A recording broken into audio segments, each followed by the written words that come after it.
clerk making $525 a month. I weighed 200 pounds. I smoked 2 packs of cigarettes a day. I'd never set a goal in my life. I didn't have a college degree and no money in the bank. I was newly married with a new baby at home, and I didn't expect much from life.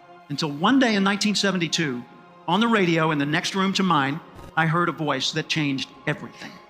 Somewhere deep inside, you know what kind of person you were designed to be. If you want to produce great acorns, think like an oak, not like an acorn. Think like the person you intend to become. Ask yourself, how would the person I'd like to be do the things I'm about to do? The acorn has 3 parts. It's got a stem, a cap, and a seed. And the stem represents its connection to the past. All the acorns, all the oaks that have ever existed in its line before are encoded in that transfer through that stem, the legacy into this acorn. The cap holds onto the seed until the seed's ready to grow on its own. So the cap represents your coaches, your mentors, your role models, your guides, your parents, your friends, your teachers. And when you're ready to grow on your own, the seed of that acorn holds not only your potential, but the potential of every future generation of acorns that will spring from that line. So let me ask a question.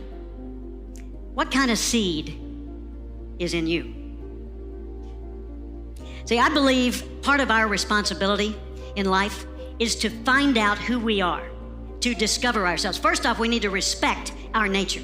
We need to realize we are part of a continuing chain that carries a legacy and a responsibility. And if that's the case, then we need to recognize that we were not biological coincidences. I believe there's a creator, and I believe you were intentionally created for a myriad of purposes. There are many things we can do with our lives, and I think it's our job to find out what those things are and to do them as well as we possibly can so that we're passing along the right imprint for the next generation. And that's just simply my life philosophy. That's the way I look at it. So first, we need to respect our nature. Second, we need to know our nature. Take Aristotle's advice, know thyself, but know things about yourself that most people don't discover. For example, know how you're smart, not just how smart you are in comparison to others. In what ways are you smart? Know what you care about. What are the values that motivate your choices? Know what your personal velocity is, the intensity and drive with which you naturally operate. Know the background imprint, positive, neutral, or negative, that you carry with you and what effect it's had on you. Know your behavioral style, how you come across to other people. Know the patterns in your choices so that you're continually learning more and more about what it's like to be you so you can do an even better job of it. And then we need to apply our nature. We need to nurture our nature by expressing ourselves in the world. See, I never expected to be anything but ordinary. I was raised to be nice and ordinary. I expected I would grow up to be, like Dad worked for the phone company. I figured I'd go to work for the phone company, maybe work in an office. I figured I'd work till 65. I'd have 1.34 kids. I'd retire at 65, and then I'd die at the statistical average age for my gene pool. That's what I expected. Until one day in 1972, on the radio in the next room to mine, I heard a voice that changed everything. I was working for the Little Rock Housing Authority, Little Rock, Arkansas, urban renewal agency. I was a government clerk making $525 a month. I weighed 200 pounds. This is 148. I smoked 2 packs of cigarettes a day. I'd never set a goal in my life. I didn't have a college degree and no money in the bank. I was newly married with a new baby at home, and I didn't expect much from life. And in the next room, I heard the voice of Earl Nightingale, known at the time as the Dean of Personal Motivation.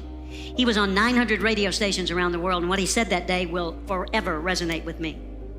He said, if you will spend 1 extra hour each day studying your chosen field, you'll be a national expert in that field in 5 years or less. That hit me like a tornado. It rearranged everything in my life. I started doing the math. An hour extra a day, so let's say 5 days a week, 50 weeks a year, that's 1,250 hours over 5 years.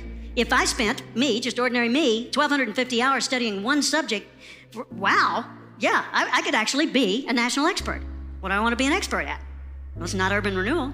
And then it occurred to me a few weeks later, I want to do what the guy on the radio's doing, but I had no idea what that was.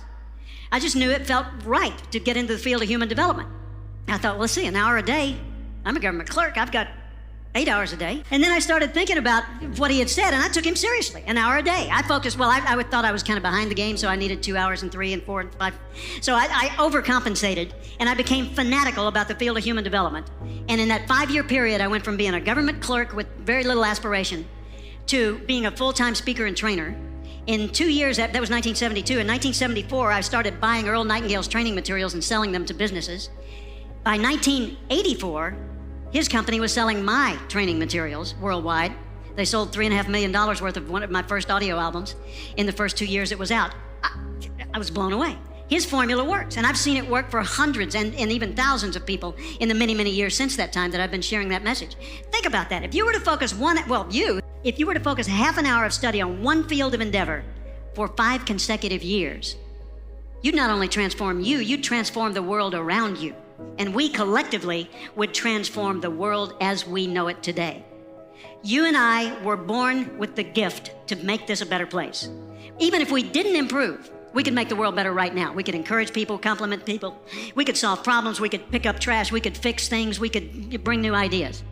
But as you grow, you become a bigger source for the rest of life to express itself through you. You were put here for a reason. It's contained in that acorn. So nurture your nature. Figure out, first off, I am valuable. Accept that. I want to know who I am, and I want to know how I operate and how can I understand me better.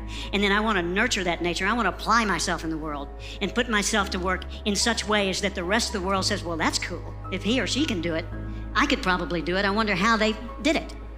And then we start spreading that, and the ripple goes worldwide. So ask yourself every day, how would the person I'd like to be do the things I'm about to do?